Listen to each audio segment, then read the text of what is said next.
Scope management generates more exam questions than almost any other topic, and most candidates lose points on it for the same reason. They understand what scope is, they understand the WBS, but they fall into the scope trap. They do not understand how scope is controlled, and control is where the exam lives. In this video, I'll break down Task 8 from Domain 2, Plan and Manage Scope. We'll cover the three enablers, the scope trap in detail, scope creep versus gold plating, the WBS, scope validation versus scope control, and a practice question. Let's get into it. Task 8 sits in Domain 2, Process, 50% of the exam. The task statement is Plan and Manage Scope. There are three enablers. First, determine and prioritize requirements. Second, break down scope, the WBS. Third, monitor and validate scope. Three enablers covering the complete scope lifecycle. Collect requirements, decompose them into deliverables, then control and validate throughout execution. The exam tests all three, but the third enabler, monitoring and validating scope, generates the most questions and contains the scope trap. Here is the scope trap, two concepts that look similar but are tested differently. Scope creep happens when additional work is incorporated into the project without going through the change control process. A stakeholder asks for a small addition and the team just does it. A team member adds a feature they think will help. Each addition is small, but together they expand scope, budget, and schedule without authorization. Scope creep is always wrong on the exam. Gold plating is a specific type of scope trap where the project team adds features or enhancements beyond what the customer requested, believing they are being helpful. Gold plating is also always wrong on the exam. Even if the addition seems beneficial, it consumes resources that were not budgeted, creates untested functionality, and sets expectations the customer never asked for. The PMI rule: deliver exactly what was agreed, nothing more, nothing less. Any change, even an improvement, goes through change control. The first enabler is determine and prioritize requirements. Scope begins with understanding what the project must deliver, and that understanding comes from requirements. Requirements gathering on the exam involves multiple techniques: interviews with stakeholders to surface individual needs, focus groups to identify shared needs, workshops to align competing requirements, and surveys for broad input. The outputs are documented in the requirements documentation and the requirements traceability matrix, which links each requirement to its business objective, so scope changes can be evaluated against their business impact. Prioritization matters because not all requirements are equal. Moscow, must have, should have, could have, won't have, is a common prioritization technique tested on the exam, particularly in Agile contexts. On the exam, requirements that are not prioritized lead to scope conflicts when resources are constrained. This distinction is tested directly on the exam. Product scope describes what the deliverable does, its features, functions, and characteristics. The product scope is complete when the deliverable meets the requirements. Project scope describes the work, the tasks, activities, and processes required to create the deliverable. Project scope is complete when all planned work is finished. A scope change can affect either or both. Adding a feature changes product scope and therefore project scope. Changing how the team works, a process change, changes project scope without necessarily changing product scope. The exam tests whether you can identify which type of scope is affected in a given scenario. The second enabler is breakdown scope, the WBS. The work breakdown structure decomposes the total project scope into smaller, manageable components called work packages. Three things to know about the WBS for the exam. First, the WBS includes 100% of the project scope. Everything the project will deliver must appear somewhere in the WBS. Work not in the WBS is out of scope. This is called the 100% rule. Second, the WBS decomposes deliverables, not activities. The lowest level of the WBS is a work package, a deliverable that can be estimated and assigned. Activities are planned from work packages, but they are not part of the WBS itself. Third, the WBS dictionary accompanies the WBS. It describes each work package in detail: what is included, what is excluded, acceptance criteria, and resource requirements. Together, the WBS and WBS dictionary form the scope baseline. The scope baseline is one of the most tested concepts in scope management. It consists of three components: the project scope statement, what is in scope, what is out of scope, deliverables, constraints, and assumptions. The WBS, the hierarchical decomposition of all project deliverables. The WBS dictionary, detailed descriptions of each work package. The scope baseline is formally approved before execution begins. Once approved, any change to scope requires change control, even a small change.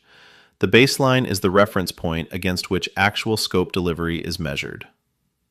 On the exam, when a scenario describes scope being added or changed during execution, the correct response always involves the change control process, not direct implementation, even when the change seems minor or obviously beneficial.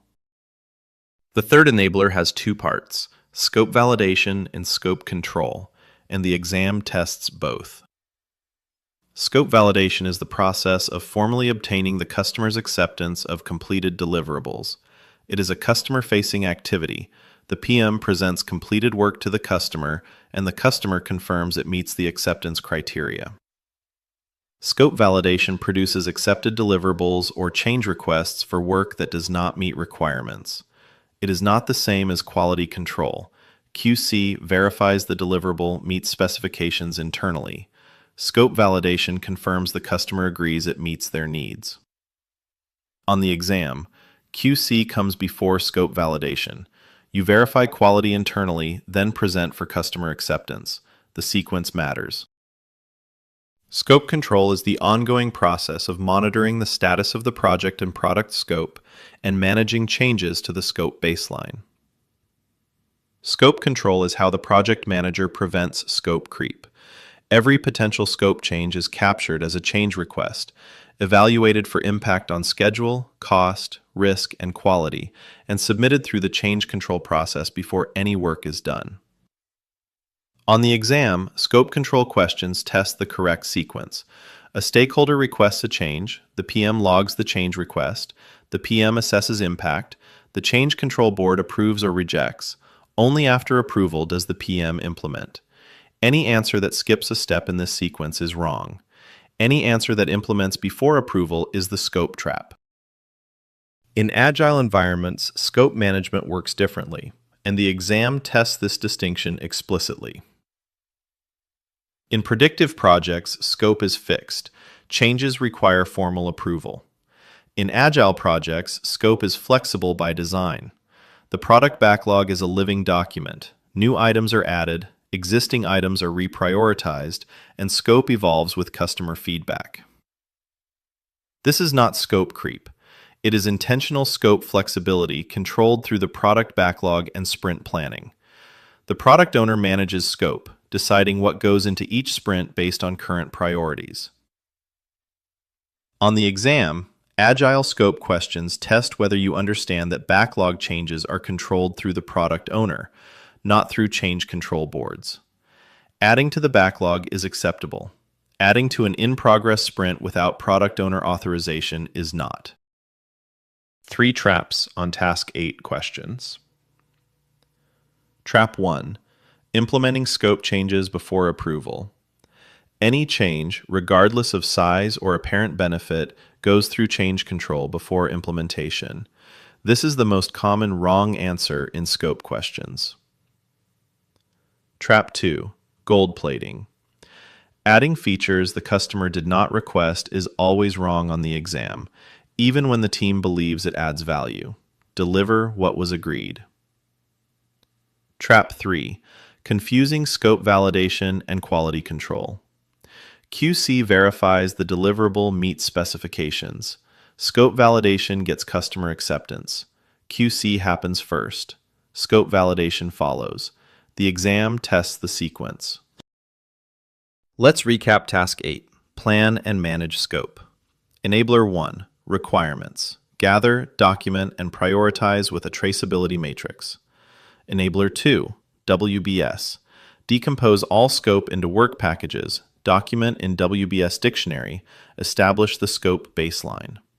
Enabler 3, Validate and Control. QC first, then scope validation with the customer, then change control for any scope modifications. The scope trap. Scope creep and gold plating are always wrong. Every scope change goes through change control, always, regardless of size, urgency, or who requested it. Let's test your understanding. Question. During project execution, a senior stakeholder approaches the project manager and requests a new feature that would add significant value. The stakeholder explains that the feature is small and will only take the team 2 days. The project manager agrees the feature would be beneficial. What should the project manager do? Option A.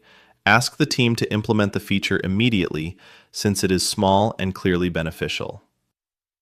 Option B. Decline the request because the scope baseline has already been approved and cannot be changed. Option C. Log the change request, assess the impact on scope, schedule, cost, and risk, and submit it to the Change Control Board for formal approval. Option D. Implement the feature and then update the scope baseline to reflect the addition. The correct answer is C. This is the scope trap question, and it is designed to catch candidates who choose A because the feature seems small and beneficial. Size does not matter. Benefit does not matter. Authorization matters. Every scope change goes through change control before implementation. The PM logs the request, assesses the full impact, including risk, not just time, and submits for approval. Why not A? Implementing without approval is scope creep, the most common wrong answer in scope management. 2 days of unplanned work affects schedule, budget, and risk, regardless of how small it seems. Why not B? The scope baseline can be changed through change control. Saying it cannot be changed at all is an absolute statement that is incorrect. Why not D? Implementing first and updating the baseline after skips the approval step entirely. This is scope creep with documentation added afterward. C is the only answer that follows process correctly.